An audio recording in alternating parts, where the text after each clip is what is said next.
নারী সংস্কার কমিশন বর্তমান সময়ে কয়েকটা চমৎকার আইন সুপারিশ করেছে। তারা বলছে যে এই আইনগুলো সমাজে নারীর সমান অধিকার প্রতিষ্ঠায় অত্যন্ত গুরুত্বপূর্ণ ভূমিকা পালন করবে। প্রথমত তারা যে আইনটাকে সুপারিশ করেছে সেটা হচ্ছে যে পারিবারিক সম্পত্তির ভাগ বাটোয়ারায় একজন নারী সমান সম্পদের অধিকারী হবে। দ্বিতীয়ত যে আইনটাকে সুপারিশ করা হয়েছে সেটা হচ্ছে যে বিবাহোত্তর ধর্ষণ অর্থাৎ ম্যারিটাল রেপ।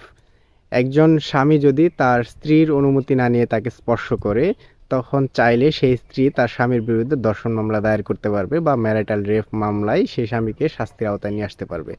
তৃতীয়ত যে আইনটাকে সুপারিশ করা হয়েছে সেটা হচ্ছে যে যৌনকর্মীদেরকে সমাজে সামাজিক মর্যাদায় প্রতিষ্ঠিত করা হবে বা সামাজিক মর্যাদা দান করা হবে।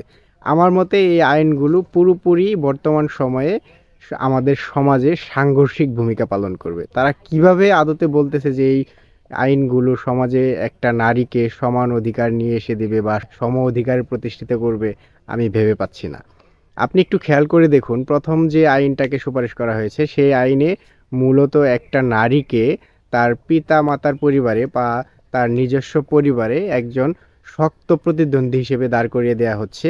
অর্থাৎ এর ফলাফল গিয়ে দাঁড়াবে এই নারীটা তার পরিবার থেকে পুরোপুরি বিচ্ছিন্ন হয়ে যাবে বা বিচ্ছিন্ন হয়ে যাওয়ার উপক্রম হয়ে যাবে।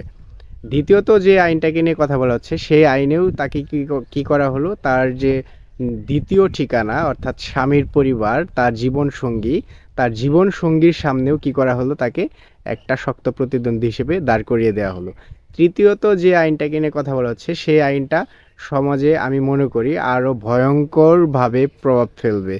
এখানে অন্ধকার একটা জগৎকে বা অন্ধকার জগতের একটা পেশাকে সামাজিক মর্যাদায় তারা প্রতিষ্ঠিত করতে যাচ্ছে। তো এখন আমার প্রশ্ন হচ্ছে যে তারা মুসলিম সংখ্যাগরিষ্ঠ একটা দেশে পারিবারিক আইন সংস্কারের মতো একটা স্পর্শকাতর কাজে ধর্মীয় নিয়মকানুনকে উপেক্ষা করে কিভাবে তারা এই ধরনের আইনকে সুপারিশ করার সাহস করতে পারে, আমি এটা ভেবে পাচ্ছি না।